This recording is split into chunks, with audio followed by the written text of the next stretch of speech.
Hi, I'm Tim Eskew. And I'm Amanda Stradling. We are East Valley Leader Lab, and this is our podcast, Mind and Body at Work.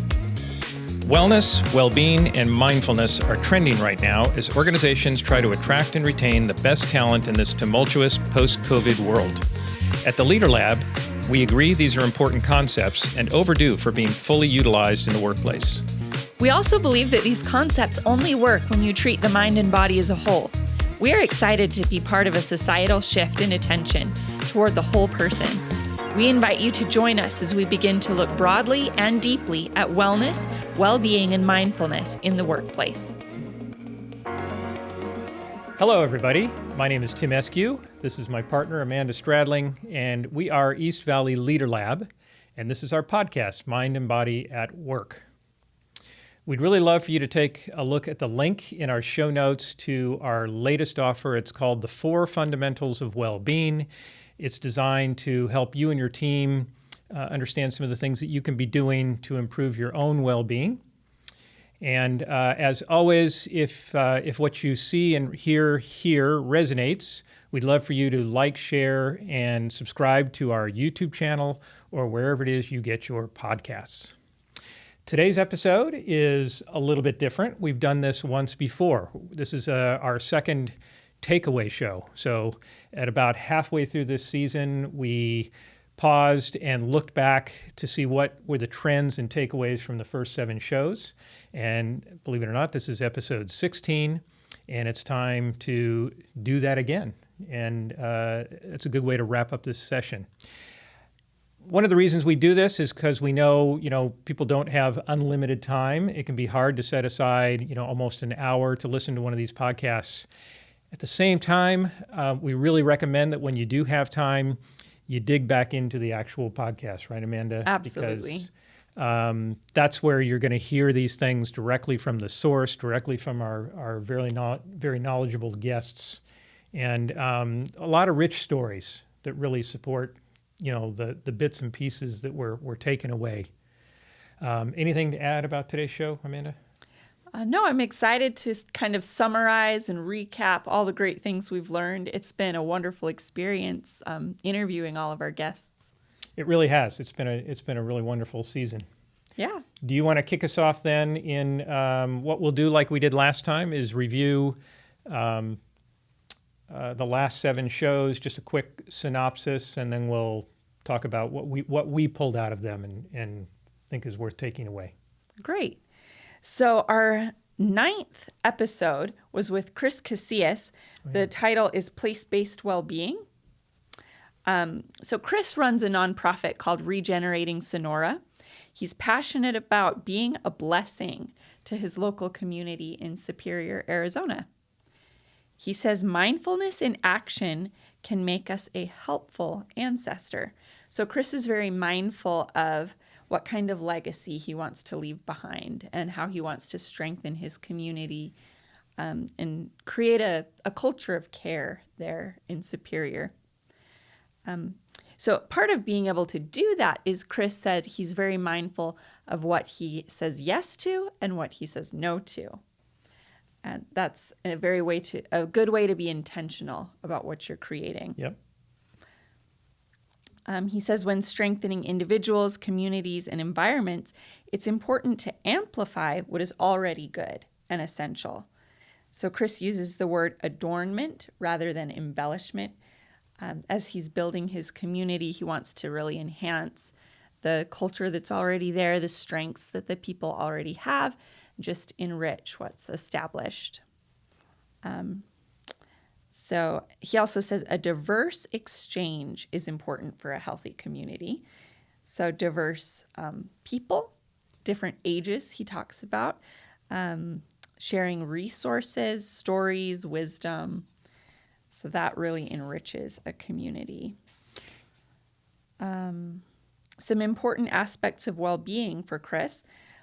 He looks at belonging, meaningful work, education, housing, food, a lot of the basics, but those things you might think of as less important, like the finding meaning in your work, that's top of the list for Chris.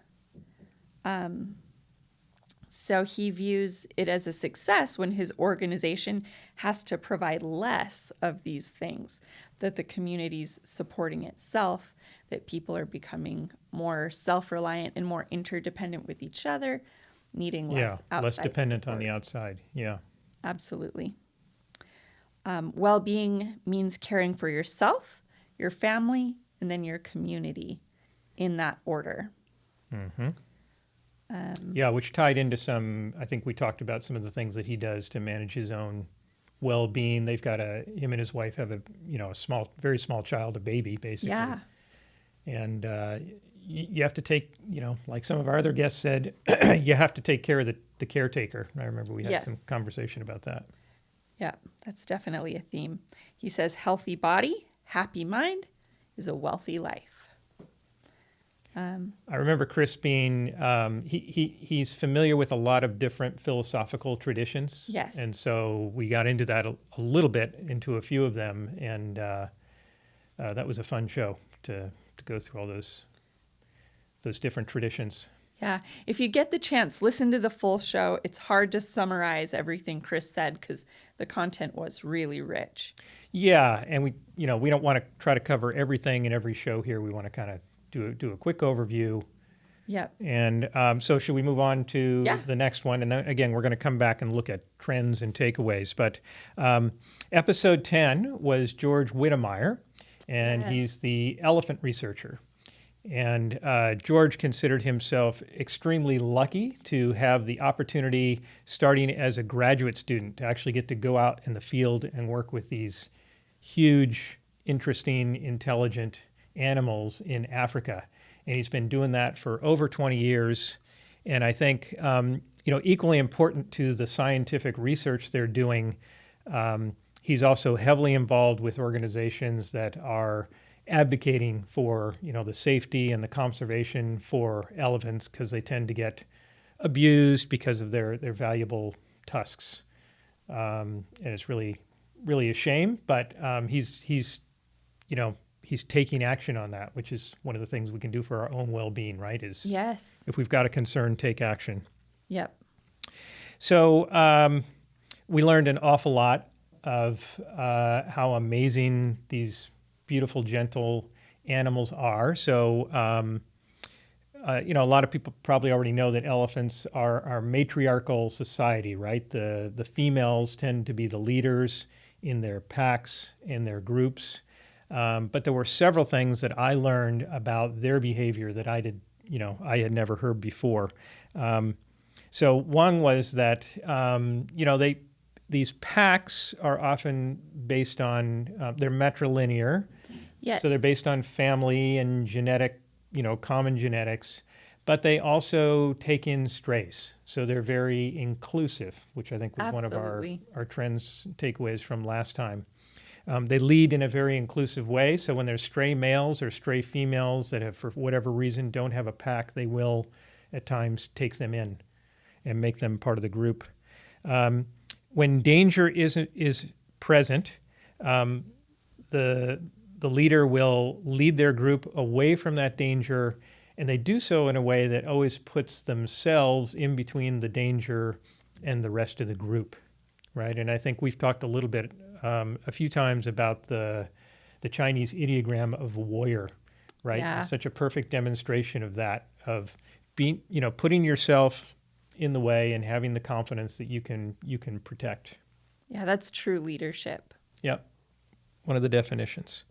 And he said they've been watching them and studying them for so long that they really are starting to see the subtleties, and they actually can see, as they look at these different groups of elephants, that different female leaders have different leadership styles.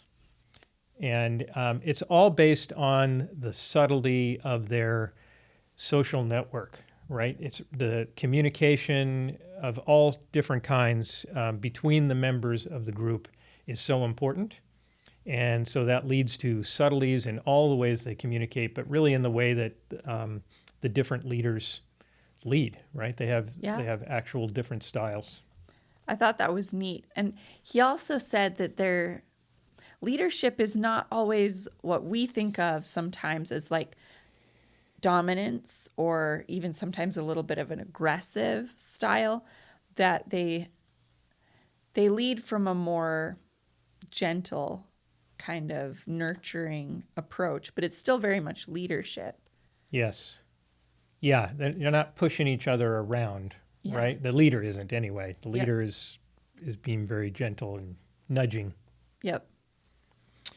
I think one more important thing that we as human beings can learn from the elephants is, in their studies, they've noticed that when there is some kind of a crisis, like these, the group getting hit by poachers or something like that, when there's trauma, something that really kind of tears at the subtle social fabric of the group, they have watched these leaders repair that and bring the groups back together. And sometimes it's the leader that goes, right? They're the ones that are willing to take the risk.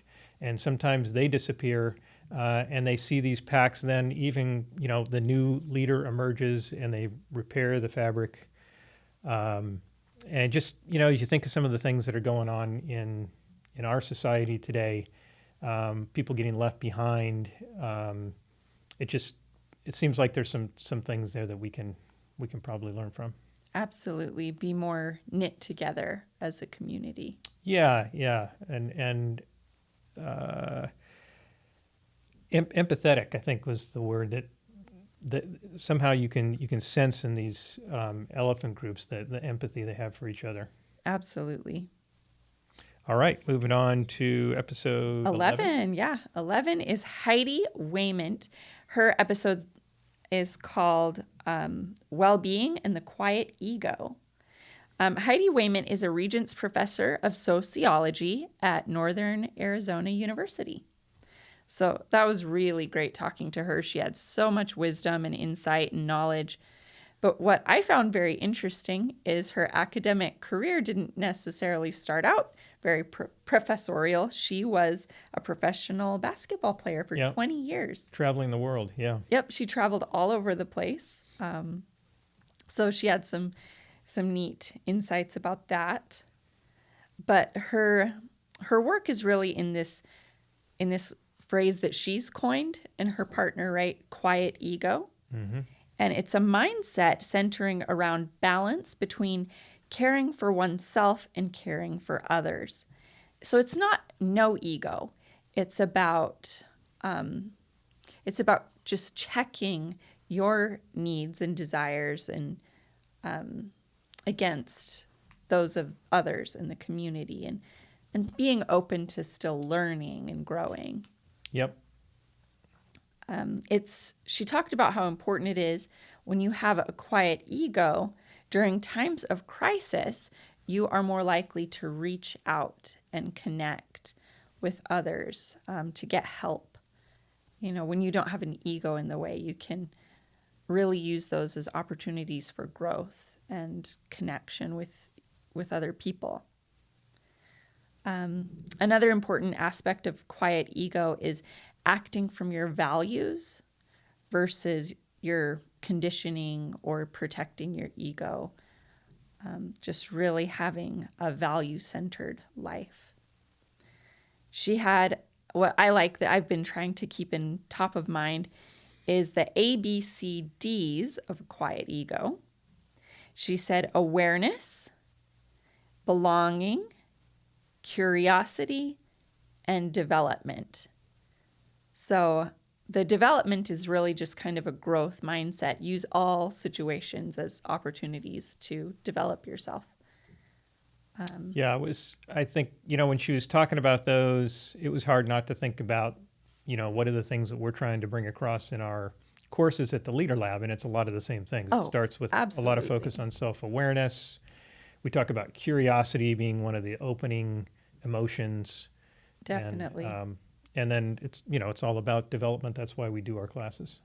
Yeah, and we hold our classes in a group structure to create connections and foster a sense of belonging, because that's a very important ingredient for personal growth. Yep. So I think it's cool she was keyed into all those things that we were already saying. Exactly. And she's researching it. She had measures. Right. Right. I remember she had some very, very quantitative measures of the physiological change in people when they shift into this quiet ego mode. Yes. Right. They can measure changes in the body when they shift their attitude. There was a significant reduction in a lot of stress markers. Yep. After these quiet ego practices. They had this computerized test that could show an improved consideration for others after they'd done some quiet ego practices. Just the way they were clicking and responding on the test showed that they were thinking less about them and more about, whatever the questions were about that group. So that was cool. It showed people were more focused just on the task at hand when they were less wrapped up in their own ego, and measured stronger executive function, which I think is really important.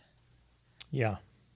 I've seen what happens when you lose that, and we become, a personality changes when you lose that execution function. Absolutely. She talked about things that society habits were a big part of developing this quiet ego, but how some of the habits that we have in modern society are they promote not quiet ego. A lot of like phone scrolling, a lot of screen time. It takes away those opportunities for connection. Self-awareness. Yeah, not being quite as aware. So, that's part of our life that's here to stay. They're here, but it's a chance these reminders are a chance to kind of break out of that. Yep. And regain some of the executive function that might be suffering. Yep.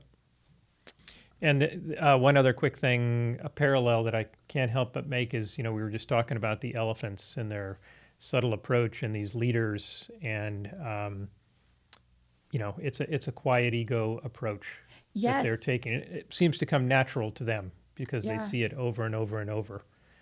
But again, something we can learn from them. Yeah, the elephants definitely modeled a quiet ego. That's really cool. All right, so moving on to episode 12, which was our guest was Jude Terrison. Jude is the president of Valley of the Sun Home Care, and it was a show about the well-being of the care. What can we learn from caretakers about well-being? I had met Jude back when my mom became. She was in a care facility for elder people. Yes. And then suddenly she needed somebody with her at all times, 24-hour care. And so we needed to get a caretaker, even though she was in a facility. And so we reached out. I think the place where she was at actually recommended Valley of the Sun Home Care. Oh, really? And so we talked in the show about there's the impact that the caretakers have on the well-being of the immediate client, the one that they're serving. And then there's also a huge impact that they're having on the family and the whole ecosystem around that person. And, that's why I had the idea of bringing Jude in, because it had such a positive impact. It's one of those times in life, right, when you're starting to lose your parents, and it has a big effect on you emotionally. And so when you can get some help, somebody that you can depend on, it just makes a big difference. So I'm sure that was such a relief. Yeah, it was huge. Jude tells the story in our show of how he unexpectedly entered this industry in his early days of personal caregiving, right? So it was really just an accident of somebody needing some care, and he happened to be available. Yeah. And he took care of a gentleman for a few months and realized that, it was really something that was meaningful to him to be able to help people, and that's how that was the origin of his whole enterprise. And he also talked about how now, where he's at now, he's not doing a lot of the personal caregiving, but he's taking care of the caregivers, right? He's yes. sort of responsible for this small army of folks that he's brought together to provide these services, and he still finds it to be very, meaningful, and he gets That's great. a lot back from it. Another thing that we talked about in Jude's show was how giving care to the elderly can remind us of the importance of, everybody keeping their dignity, right? Because his caretakers are often meeting people when they're at a stage of life where you can lose your dignity depending on how the people around you treat you. And so that's a big part of what they're concerned about. And, that strikes me as an important aspect of well-being. You take away somebody's dignity, and I think their well-being kind of goes with it. Definitely. Let's see. We also discussed the impact that caregiving can have on workplace productivity. Again, going back to the family and the ecosystem surrounding the client. It can be a huge drain to do that caregiving yourself. It's enough even when you've got caregiver help to. It's still an emotional and a physical. Takes a lot of your energy, and it can make you less productive at work. So one of the things that they see themselves doing is helping the client's family save some of that energy, continue to be productive in other ways as they need to. Yes, not have to take such a large chunk of time off or even stop working. Exactly, which a lot of people do, right? A lot of people have to exit the workforce for a while to take care of a family member. Yeah. And the last thing I'll bring up is, we talked about how the importance of caregivers needing to take care of themselves. Whether you're a professional caregiver or a parent, parents are giving care to their children, or whatever context you find yourself giving care, you need to not forget, going back to what Chris said, you need to take care of yourself. Yep. So that you've got the energy and the means to take care of others. Yeah, there's definitely, and this has popped up for a lot of guests, this kind of layered approach. And that base layer has to be your self-care. And then it can move on to your family, community, and even larger. You can have big global aspirations and goals, which some of our guests have had. But it really has to start with that self-foundation. Because if you don't do that, and he can see in the profession of caregiving, people burn out. They'll burn out very quickly if they don't have an outlet. They're not concerned about their own well-being. Definitely. Okay, moving on to episode 13. Yeah. All right, 13 was Bob Dunham. He is the founder of the Institute for Generative Leadership, IGL. And he's also co-authored 2 books. And in his 77th year of life, he enthusiastically continues working and leading with energy. So generative leadership is an awareness of all the aspects of being human, particularly the body, and using every part of our humanness as a source of learning. So not disconnecting from our emotions, not disconnecting from our body, not disconnecting from our social needs and relationships, but being aware of all of these, really integrating it into how you show up and learning from it, and using that as a journey for, he said, living the good life. Yeah. Which I thought was cool. Just while we're there, do you have were you going to say the acronym, the SELF acronym? Oh, so I didn't put that in my notes, but okay. Yes, let's go over that. So he uses the SELF as an acronym to remind us of, being our whole selves. So it's SELPH. So we are all somatic beings. That means mind and body. Right. We are all ontological beings. What's the other O word for body mind? I don't know. We should know this, but we're blanking on it at the moment. Yep. Spaced it. We are all linguistic Yep. beings. Oh, it wasn't O, it was E. That's E. why I got us confused. Yep. E for emotion. We're all Emotion. emotional beings. We're all linguistic beings. We are all practicing beings. So those habits that we've mentioned a time before already today, Exactly. right? And we're all historical beings. We bring our past with us, and it informs how we act into the future. And if you're aware of that, you can use that to your advantage. If you're not, it can really hold you back. Yeah, that's great. And we reference that acronym in our courses. Yes. So I should learn how to spell it. SELPH, self. Another thing that he talks about a lot are blind spots.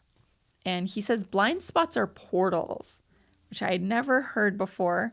And that was a little bit of a shift in mindset for me when he said that. He says new awareness opens new possibilities, which sounds pretty straightforward, but it's life-changing. If you want to have a different kind of life, you have to be aware of things that you're missing, things you might not even be aware of yet. So it's stretching your awareness, pushing yourself to your learning edge, he talked about. Yep. And just really stretching, and that's where you're going to open up into new possibilities. Also related to, some people talk about the importance of shifting of the context, right? Yes. And that's the same thing. When you discover a blind spot and you open up to that, it can shift your whole context, your whole way of looking at the world, which Yes. allows you to act in different ways. Yeah, he gave a lot of examples of blind spots of his own in his history, but one that I thought was cool that he just pointed out, before society knew about germs, before that awareness was there, people got sick a lot from medical care. But then once they kind of learned about germs and hand washing became a normal part of care, sicknesses were reduced greatly. Yeah, it changed the world Yeah, huge impact. because it was something we couldn't see, so we didn't know how it impacted us. Yeah. Yep. And we all have things that we are a little blind to that we can learn if we stay curious and open, and it can change everything. Of course, another big part of Bob's framework is commitment. So commitment conversations are key to leadership. All action comes from commitment, and all commitment is shaped through conversation. And conversations are a whole body sport. Only a fraction of our communication is happening through language. A portion of it is through our bodies and the energy that we're exchanging. This is cool that Bob highlighted that. He also talked about yeses and nos, just like Chris did, how corporations and organizations need a culture where no can be a valid answer. Right. Because you can't have a strong, committed yes if you're not allowed to say no. Yep. He talked about meaningful work as well. It's not all about money, that meaningful work gives you more energy and it fuels your overall well-being, and that's an extremely valuable part of having a living the good life, or that wealthy life like Chris talked about. He also talked about that stack of care, starting with the me space, we space, and world space. Yep. That's how he worded that. Yeah, that was one of the that was an insight that had a big impact on me. I attended Bob's courses at the Institute. It was one of the ways I got into this embodiment work. And I was, part of my blind spot was I was unaware of when I was entering into the we space, right? I spent so much time in my head in the me space that I could be with another person for a long period of time and not be in the we space with them, not connect, not really communicate with them. Yeah. So huge insight for me. Yep. Or sometimes we can almost get focused so big, thinking about, we think we're in the world space, right? Like we have this big goal, this big plan, but we're still missing that we space and that exchange of energy and that connection of the people that are right there in front of us. Yep. Yeah. And it takes, you can do so much more if you can really interact, become a team, and do things together and benefit from each other than you can by having a great idea and just, trying to force it into play. Yep. And I think that's a big part of why Bob says that conversations are a whole body sport. Because to be present with those other people around you, you have to be in your body. Exactly. He talks about how your body has so much wisdom to teach you, beyond the dialogue, the internal dialogue and thought that we're having maybe in our frontal lobe. Like there's a lot going on through our whole body that can give us very good feedback and insight if we learn to listen to it. So listen to your body. And you have to, going back to the we space, you have to let go of that internal dialogue, get in touch with your body in order to connect with somebody else, right? We really can't do a mind meld where our bodies aren't involved and it's just all you hear my ideas and I hear your ideas. We don't do that as human beings. No. But what we can do is get in touch with each other physiologically, right? And resonate, and the energy really starts to happen. Definitely. He said he's never met a person who had an experience without their body. Yeah. Good point, huh? You bring it everywhere. Yeah. Might as well listen. You listeners, if anybody does have an experience without their body, let us know. We'd like to have you on the show. Yes. Yeah, that's about it for Bob. He had so much to say, so go ahead and listen to that one. Yeah, he's one of the real trailblazers of this work. So it was an honor to have him on. Yeah, I felt the same. Episode 14 was with a local young talent named Jacob Talbert. Yes. And Jacob is the managing partner of 6th Division. He's also a grief counselor. He's soon to be a published author. And he's many other things, lots of interesting hobbies, very connected with his family and his church. Yes. And so we talked about a wide range of things, but we started with his company, Sixth Division. And what they do is they help other small companies really effectively utilize all those automated tools out there for marketing and onboarding your people. There's, at this point, there's a tool, there's an app for everything. Yeah. And a lot of billing, scheduling, everything. Exactly. Yeah. And a lot of companies tap into them, but they don't really get into the deeper benefits of those tools. So Jacob's company markets themselves as helping people really effectively use those tools, and it gives them the opportunity to really see how they are operating as a company. And he said, what they're getting, even if they're not paying for it, is leadership coaching. Absolutely. And he talked about how that was one of the most satisfying parts of his work, is hearing from people who work for his direct clients say, wow, things have gotten a lot better around here. We were frustrated, I was about to leave, but something's changed, and all of a sudden, I'm much happier with the way things are going around here. Absolutely. So doing some really interesting things. And I thought it was interesting how they come from this technological place, but then it puts them in a position. They use that as a vehicle to offer some other types of wisdom. I felt like it was an opposite angle of what the Leader Lab kind of does, but getting to a similar point. We're starting from the body over here, and he's starting from these apps and technology, but we're both about developing the leader and use some similar tools. Yeah, and not just the person at the top, right, but turning everybody into a leader. Yep. And everybody is a leader to a certain extent, but helping them develop to that next level, whatever level they're at. Yeah, and he talked about when these people experience this growth and this expanded awareness, that they notice other aspects of their lives improving as well too. Like it has positive effects on the family, of the worker that Right. gets the services Right. too. Yeah. And that creates a lot of meaning and satisfaction for him. Yep. Definitely a family-centered guy. Yep. And another thing that struck me was, they're really offering this fairly sophisticated coaching, and they're trying to operate their business very much from those same recommendations and Yes. wisdom. So he talked about their benefit package. They have full health coverage and the kinds of Yep. benefits that you would expect from a large or a medium-sized company, but not so much from a small family business. Yeah. But they make the investment in their people, and they provide that.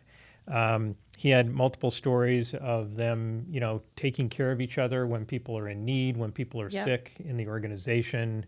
A lot of it came down to trust, right? Trusting Yes. that if that person needs to leave this afternoon, they're not going to drop things that need to get done, right? You can trust that they've got things under control, or that they'll come to you and let you know they need some help. Yes. They're not just going to walk away.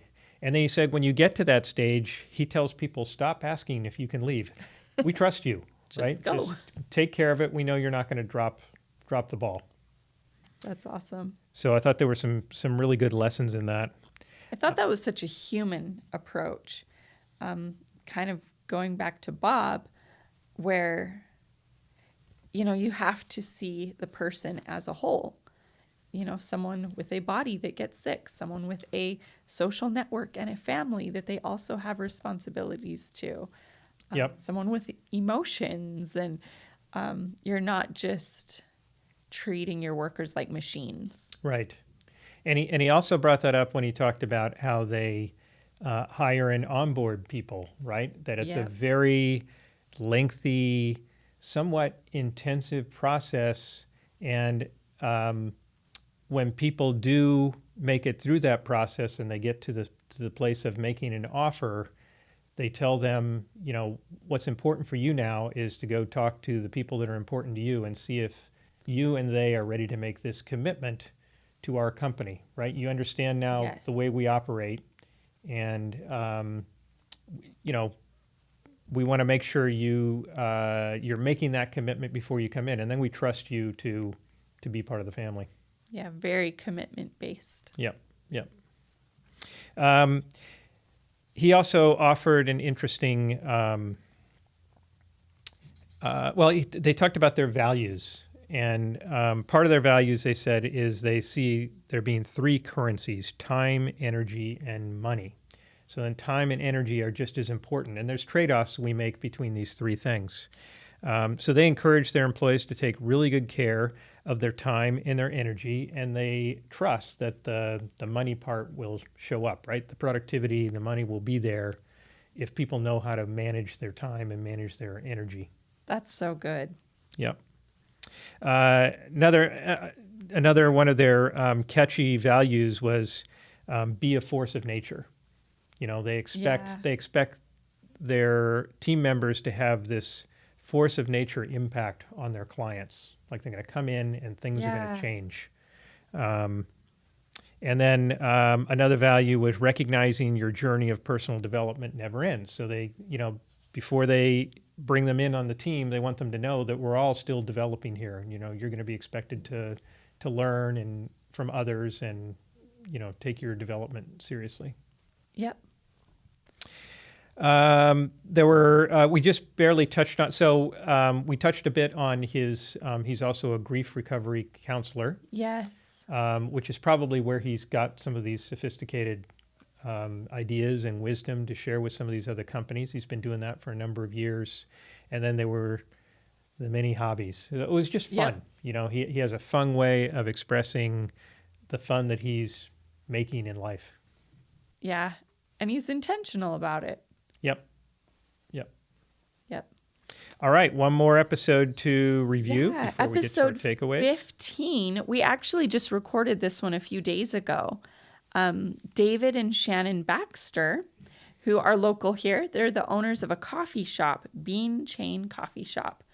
That turns out to be much more than just a coffee shop. Yes. So the coffee shop is really a flagship, a laboratory, an experimental place to create and roll out this different business model.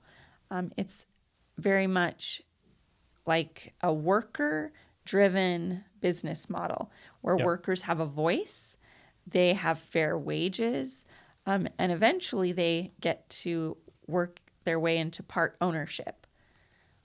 And this is something that David and Shannon are both very passionate about.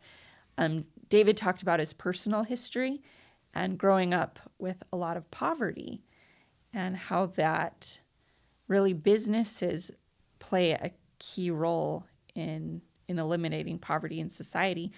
Or creating it. Yep. Creating it through wage theft. He talked about that. Different way. And just for our listeners, because I was kind of curious, wait, what wage theft, what's that about? Yeah. And it was very common sense thing. So, if you only let your workers work, 38, 39 hours a week and you call them contractors rather than employees, that's a form of wage theft. I mean, they're basically doing a full-time job, but you're not giving them any benefits. Yep. Not paying people for the work that they do, not paying people to overtime for work. Some of these things that we might have thought were, from a century ago are still happening. Definitely. And, so yeah, he brought a lot of passion to the idea of we can't have people working and in poverty, right? We have a responsibility to make sure if people are willing to do the work, that it's a working wage. Absolutely. I love how he really brought so much care to this project that he's creating and building. You could tell it was really central to his values and what he's all about. But yeah, I thought that you could just feel the passion from him. Absolutely. And we saw it because we went in to visit the coffee shop together the day before we had the podcast. And, we got the whole spiel from David. So when people come in there, he wants to tell you about it if you're interested. And of course we were. Yeah. We asked a lot of questions. And, part of what was impressive to me is they've really thought through not just how can we be a worker-directed organization, which they're building up to, but then what's the next step? How do we use that as a catalyst to create more worker-directed organizations? And how do we create ultimately a network that reinforces itself so that we have more and more of these worker-directed, and they're thinking about the practicalities, right? So Yep. If somebody owns a business 100%, they may not be real keen on, giving all the profit away. So they've come up with interim steps that these owners could take to incrementally allow the workers to take on more responsibility, share in more of the profits. Yes. And then if they're started organically, like Bean Chain, it can be fully worker-owned, fully worker-directed, the worker-owned cooperative. But it doesn't have to. They don't all have. Not every organization has to go all the way in order to improve conditions for workers, which of course is about improving the services that they provide and the way they serve society, et cetera. Yeah. He has a background in software engineering. Right. So he's going to create apps around this. Yep. That will help to make it simple and have a roadmap laid out for other companies. Yeah. They talked about their long-term vision of how different the workforce could be if more businesses would make these shifts. Yep. So it's interesting that another model of, integrating the technology with the leadership wisdom, and they're doing it differently than Jacob Talbert is doing it, but it's another version of that. Yeah. It's definitely an important aspect of modern life, I think. Yep.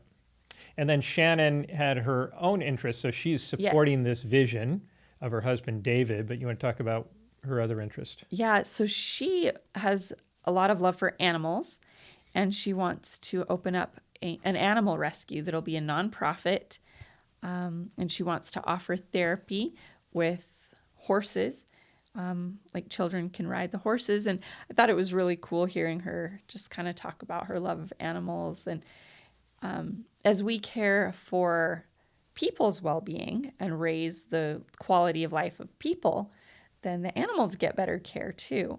So that's what she's kind of working toward as well. Yeah.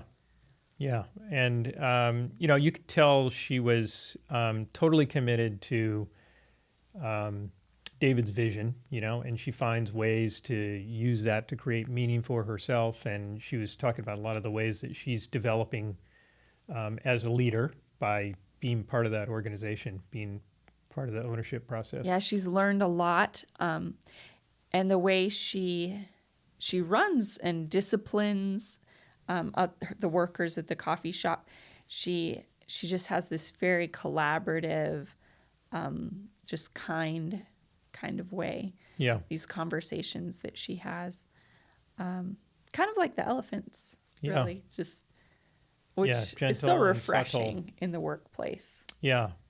And interestingly, they weren't shy about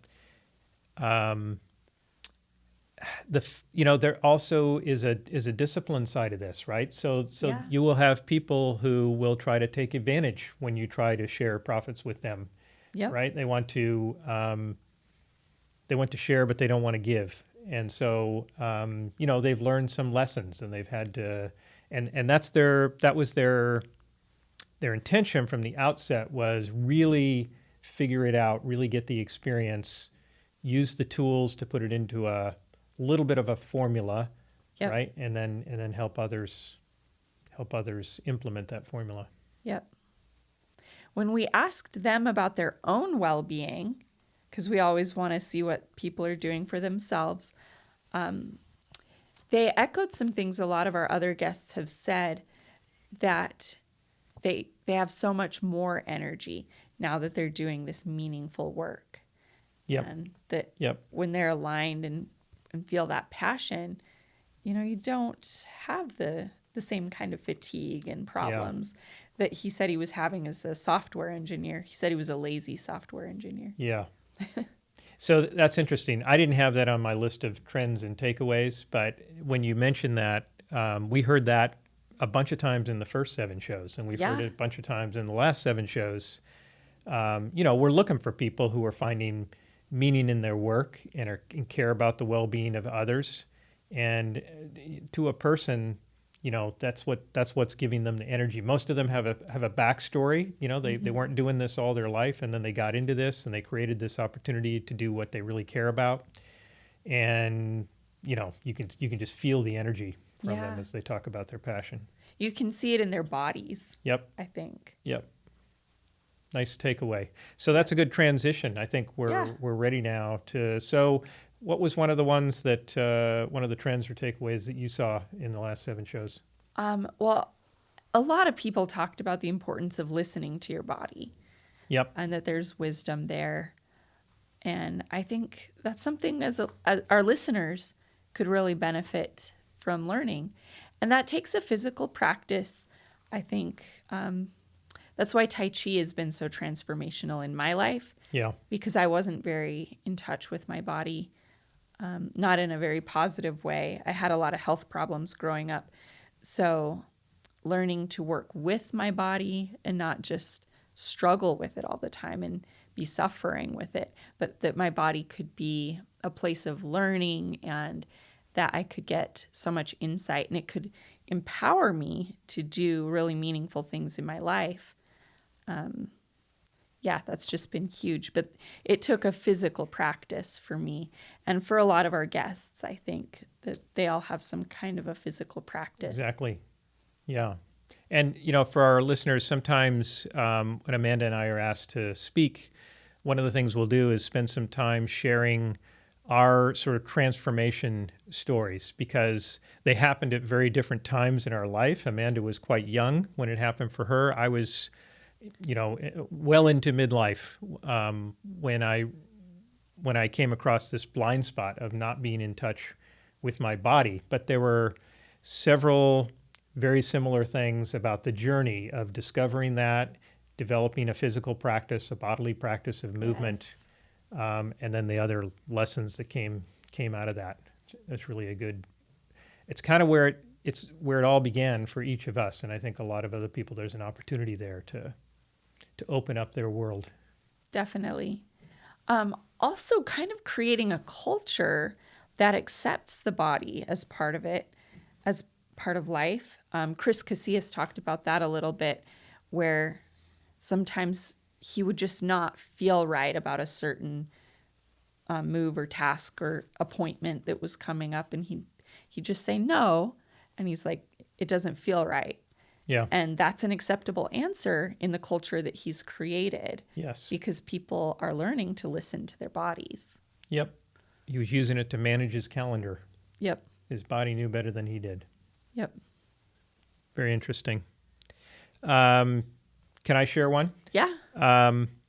So one of the things I'm noticing is it's the history piece. So a huge part of our personal well-being tends to be about shedding parts of our past that are not serving us. And we were just talking about David and Shannon, and he had this past of poverty, right? Mm-hmm. And he wanted to get out of that, and he found a way, right, to do something that not only got him out of poverty, but served other people to help them get out of poverty. Jacob, talked about so much that he had learned by becoming a grief recovery counselor. We all carry grief. Exactly. And there are tools. There are established tools to examine that in a way that you're not getting mired back in your old trauma and grief. Yep. But getting insights about, now I understand why I went through that period in my life, and now I know I've got options, that go in a different direction. Absolutely. And of course, we delve into that in our curriculum, right? In course 2, the stories you live by. Absolutely. Is very much about doing that examination and coming out with a new declaration of how you want to be. Yeah. And that frees up so much more energy for meaningful work. Yes. Which was a theme with everybody we've had on. Yep. But we've already discussed the importance of meaningful work, but I love seeing the way people come alive when they have this work. And I think as human beings, we're not meant to only exist in that me space, that we want to connect with others and we want to make a positive impact. And I think that reaching outward, kind of that Heidi talked about, that is a better part of our human instincts, that we want to make a difference and benefit others, be a blessing. Yeah. And sometimes we need a little nudge in our awareness, right? That we're not doing that. Yep. And you can not be doing it and not be aware. And then you can become aware and gradually start to shift and put that better part of our nature in action. Yep. And I think also creating a society that can be more supportive of meaningful work, an economy that is more supportive of that. It's hard to do meaningful work when you have a lot of debt and got to get the bills paid as fast as you can. So you get them a convenient job and you just pay. Doesn't leave people a lot of space all the time. Yeah. To connect with their real true care. Exactly, because if the only currency is money, if that's all it's about, and you forego, you don't pay attention to the time, you don't pay attention to the energy, you don't pay attention to the meaning, you may end up with a lot of money, but things are going to go by fast, and you're going to miss a lot. Yep. Definitely. I think it's your turn. Do you have another takeaway? Growth mindset. Oh, yeah, nice. Yeah. So growth mindset or curiosity, people had different words for it, but you have to have that openness and just kind of I think they all carried a bit of positivity there around uncertainty. Yeah. Like rather than being fearful of uncertain things or when something's not working quite right, Just be open, be questioning, see if maybe there's something that you can learn from that can end up being a benefit. And everybody was a great example of a growth mindset, I think. Yep. And I'm sure they all, because I know I do, you fall into a closing mood once in a while, and something happens and it's unexpected, and you work against it instead of being open to, wait, maybe there's something I'm not seeing here. Maybe there's something I can learn. Maybe there's a new opportunity. So we all have those lapses, but right, when we open up our awareness, stay in touch with our body, we're less likely to go to those closed places. Absolutely. I think our history can really indicate the level of openness and curiosity that we naturally bring forth. Yep. So examining your history and seeing where maybe that tightness or fear might have come from that's in our body, we can really help create a physical practice and kind of unlock some of that and be more open when difficult things happen. And those simple practices can be, a few deep breaths. It can be a simple harmonize. It can be moving and lengthening your spine. We do a move called swaying tree over and over in our classes. Those kind of things can help release some of the tension in our bodies that comes from fear and from our history. Yep. And so that we've talked about the personal, emotional parts of the growth mindset, but also pretty much all of our guests, they're using this this open approach to help people build their business, right, or build their passion, get more out of life, create a good life. So there's our personal growth, and we're using that personal growth to grow positive things out in the world. Yeah, it really does ripple out and become a whole culture in all of these respective organizations. Yep. All right, should we go to the next one? Yeah. So this is one that Bob Dunham puts the words to, but I heard, so many different people coming from this place. So the words that Bob uses is, we need to take care of what we care about. Yeah. And, you explained nicely earlier about the relationship between commitment and the conversations in order to develop the commitment that lead to action.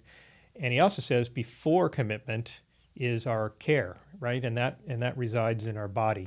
Absolutely. And so you need to be in touch with what you really care about. And I think, these 7 guests, as well as the 7 before that, in each case, they were quite in touch with what it was that they were trying to bring about in the world.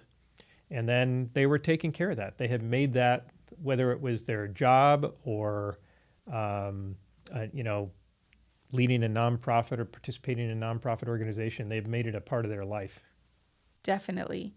And every conversation they were having and all the action they were taking was aligned with that care. Exactly. Yeah.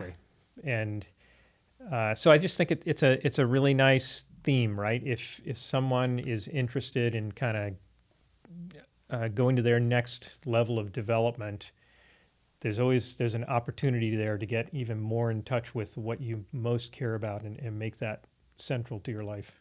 But you have to set aside the time to do that. Yep. Whether it's taking a course or maybe just taking a beat at work and having some self-reflection. Is this aligned with my care? Yep. It's easy to do tasks all day long. It's a little harder to have committed action coming from your care, coming from your heart. Yes. And as Peter Hill, one of our previous guests, taught us both, when you do that, though, it generates that energy, right? You have the intention and you learn how to generate the energy, and then you've got more time. Yeah. Time and energy. That space comes, but sometimes you just have to force it a little bit. Through your practices, right? Yep. Yeah. Definitely. What else do you have as a trend? I think I hit most of mine, but all of these people had these learnings and they tested it. in their Yeah. various fields and Yeah. in their bodies. Yep. Test it. Don't ever take any words that we're saying or the learnings that we've gained just at face value. You need to experiment, Yeah. Yep. And another lesson from Peter. Peter talks about that a lot. Yep.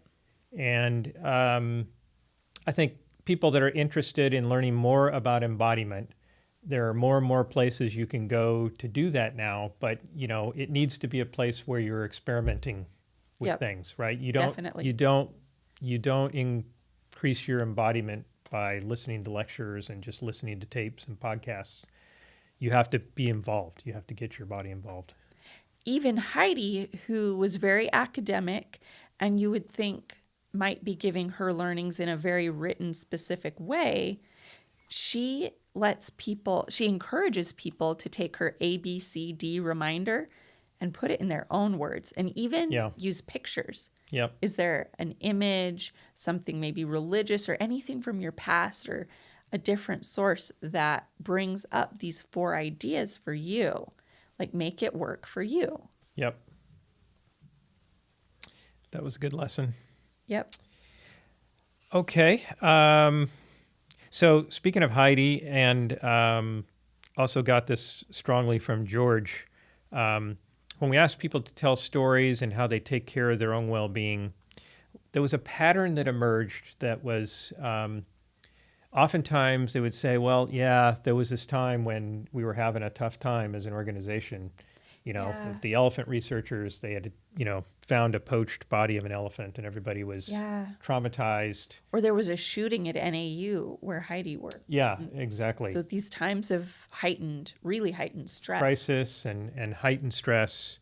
And that's when people, really need some attention to their well-being. So I'm speaking to our listeners as leaders now. It's when we enter into these times of uncertainty that we need to have something to remind us to get, we gotta focus on our well-being now, not just when this is over. Yes. Because so often people, they've got just enough awareness to realize, oh boy, we were really hurting there. Now we've got to do something. And it would be ideal if they were doing something while they were really hurting. Yep. Definitely. So another thing to watch for. And maybe related to that slightly, we brought it up earlier in the show, is the importance of the dignity of other human beings and, I think other animals as well. We're finding more and more the animals are much more intelligent than we thought. Yeah. So just being mindful of, you can't have well-being without personal dignity. Yep. Right? If we're not treating another being as a living, sentient being, we are threatening their well-being in a big way. Yep. And part of that dignity is, Jude caring for people at the end of their life with dignity, with David Baxter paying people a livable wage so they can afford to meet their needs. That's a big part of dignity. Everybody deserves to be making a working wage. Yeah. Jacob Talbot respecting and trusting his people to make their own choices and scheduling. And all of these things are important for dignity. Yep. So any other major takeaways or trends you want to mention? These are just such rich episodes. We could go on and on, but I think we hit all the important ones for me. Okay, great. Me too. So this has been fun. So we'll reveal now that this is the final episode of our season 1 on well-being. Amanda and I plan on taking a little break this summer, and we'll continue to run the shows that we've got. Yep. And come back in the fall with fresh energy and a new topic. Awesome. I'm excited for it. Yeah. You want to take us out? Yeah. All right. Thank you so much to our listeners. This has been Mind and Body at Work with East Valley Leader Lab. Please click on the link in our show notes for our newest offer, the 4 Fundamentals of Wellbeing. This is designed to introduce you and your team to what you can do to improve your well-being in your organization. As always, If this content resonates with you and your cares, please like, share, and subscribe to our YouTube channel or wherever you get your podcasts. Be well and keep moving.